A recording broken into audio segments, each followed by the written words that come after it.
Hello guys, welcome back to my channel. আজকের ভিডিওতে আমি যে টপিকটা নিয়ে ডিসকাশন করব সেটা হচ্ছে রাইটস ইস্যু জিনিসটা কি। আমরা ডিভিডেন্ড জানি, আমরা বিভিন্ন রকম বিষয় সম্পর্কে অলরেডি জেনে গেছি, বাট রাইট ইস্যু ব্যাপারটা অনেকেই আমরা জানি না, এবং যে কারণে আমার কাছে প্রচুর কলস আসছে। বিকজ অনেকেই আছেন আমাদের মধ্যে যারা ইন্ডিয়া বুল হাউজিং ফিনান্সে ইনভেস্ট করেছেন, এবং রিসেন্টলি ইন্ডিয়া বুল হাউজিং ফিনান্স একটা রাইটস ইস্যু করেছেন। রাইট, এবং রাইটস ইস্যু করার পর অনেকেরই এই প্রশ্নটা আসছে মাথায় যে রাইটস ইস্যু ব্যাপারটা কি বা বিষয়টা কি হচ্ছে। তো এই বিষয়টা কি আজকে একটু খুলে বলি। শেয়ার বাজারের এরকম প্রচুর ছোট বিষয়বস্তু আছে যেগুলো আপনার সাথে মানে প্রত্যেক দিনই ঘটতে থাকে, বাট আপনি সেই ব্যাপারগুলোকে হয় আমল দেন না বা হয়তো সেই ব্যাপারগুলো জানেনও না, এবং যখন সেই বিষয়গুলো আপনার সামনে আসে তখন আপনি একটু হয়তো চিন্তিত হয়ে পড়েন বা এটা ভাবেন যে এই বিষয়টা কি, ওই বিষয়টা কি। তো এরকম কোনো টপিক থাকলে সেই জিনিসগুলোকে আমাকে কমেন্ট সেকশানে জানাতে থাকুন, আমি আপনাদের জন্য ছোট এরকম ভিডিওস বানিয়ে দেব। যাই হোক, আজকে আমরা কথা বলবো রাইটস ইস্যু বিষয়টা নিয়ে। তো প্রথম কথা হচ্ছে যে রাইটস ইস্যু বোঝার আগে আমরা একটা সিম্পল জিনিস বোঝার চেষ্টা করি যে কোনো একটা কোম্পানি সে কেন নিজের শেয়ার ছাড়ে। কোনো কোম্পানি যখন তার শেয়ার পাবলিকের সামনে নিয়ে আসে, অর্থাৎ ইনিশিয়াল পাবলিক অফারিং বা আইপিওর মাধ্যমে নিয়ে আসে, তখন তার ইন্টেনশন থাকে বা মোটিভেশন যেটা থাকে সেটা হচ্ছে যে আমি পাবলিকের থেকে কিছুটা পরিমাণ টাকা নেব, পাবলিককে অংশীদার করব এবং বিজনেসটাকে ধীরে ধীরে আরও গ্রো করানোর চেষ্টা করব।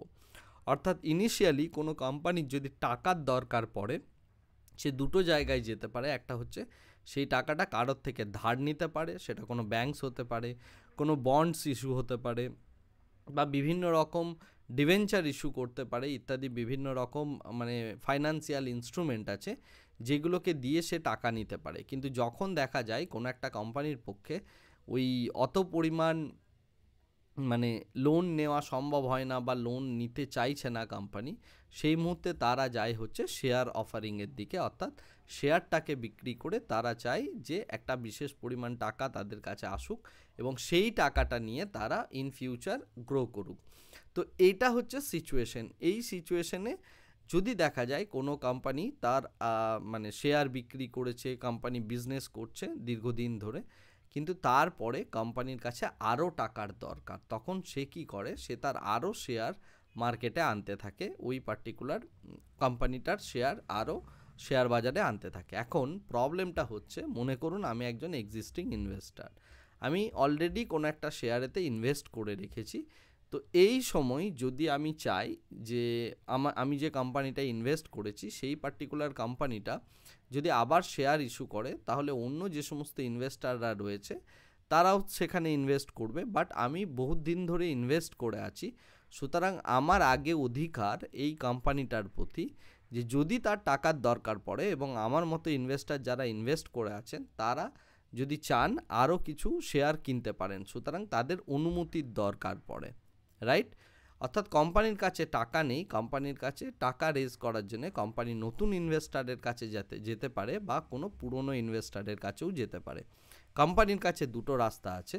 আর পুরনো ইনভেস্টারদের একটা বক্তব্য থাকে যে যদি কোম্পানির টাকার দরকার পড়ে তখন তারা সবার প্রথম পুরনো ইনভেস্টারদের কাছে আসবে, পুরনো ইনভেস্টাররা যদি তাকে টাকা দেয় সেই টাকা দিয়ে কোম্পানি বিজনেস করবে, না হলে কোম্পানি নতুন ইনভেস্টারের কাছে যেতে পারে। এটা হচ্ছে মূলত একটা রুল।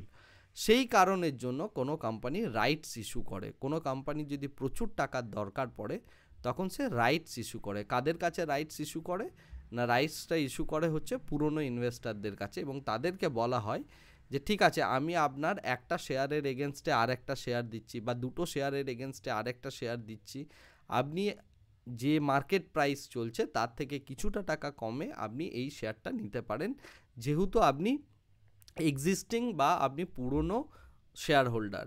তো সেই কারণে আপনি কিন্তু এই জিনিসটা নিতেই পারেন আমাদের থেকে। এবং যদি দেখা যায়, এবং তখনই কোম্পানি রাইটস ইস্যু করেন। এবার আপনার কাছে দুটো অপশান, আপনি নিতেও পারেন পুরনো শেয়ার হোল্ডার হিসাবে, এবং নতুন যদি আপনি না নিতে চান আপনি নাও নিতে পারেন। যদি আপনি না নিতে চান তাহলে আপনি সেই জায়গাটায় মুভ করে যাবেন, এবং যদি আপনি নিতে চান তখন আপনি কন্ট্যাক্ট করবেন যে আমি এই রাইটসটা নিতে চাই, তখন কোম্পানি আরও কিছু শেয়ার আপনাকে অ্যালোকেট করবে এবং তার বদলে আপনি আরও কিছু পয়সা দেবেন। এবং এইভাবেই কোম্পানির সাথে ইনভেস্টরদের একটা সম্পর্ক বজায় চলে। যদি আপনি না নেন, আপনার না নেওয়া শেয়ারগুলোকে কোম্পানি নতুন ইনভেস্টরদের মধ্যে সার্কুলেট করবে, এবং আপনি যদি নেন পরবর্তীকালে আপনি ওই পার্টিকুলার শেয়ারটাকে আবার বিক্রি করতে পারবেন, যেভাবে শেয়ারে মানে আপনি বিজনেস করেন বা এনএসসিতে বিএসসিতে যেভাবে আপনি শেয়ার কেনা বেচা করেন, সেম ওয়েতেই আপনি কিন্তু কেনা এবং বিক্রি করা দুটোই করতে পারবেন। তো এটাই হচ্ছে টোটাল রাইটসের ফান্ডা। অর্থাৎ রাইটস বলতে এটা বোঝায় যে আপনাকে রাইটস দেওয়া হলো যে আপনি যদি চান আরও কিছু কম পয়সায় কোম্পানির আরও কিছু শেয়ার নিতে পারেন, আর না হলে আপনি যদি না চান আপনি নেবেন না। তো এটাই হচ্ছে মূলত রাইটস ইস্যুর বক্তব্য।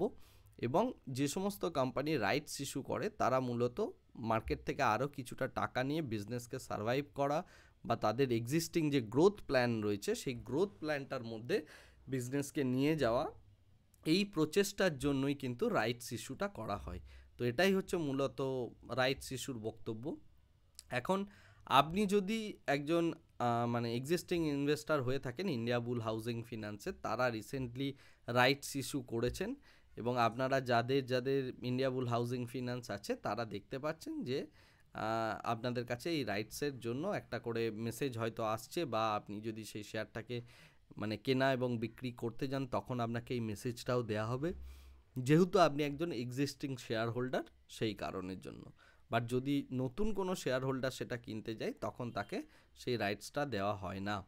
যাই হোক, এটাই হচ্ছে মূলত রাইটস ইস্যুর বক্তব্য। আশা করি পুরো কনসেপ্টটা আপনাদের ক্লিয়ার হয়েছে।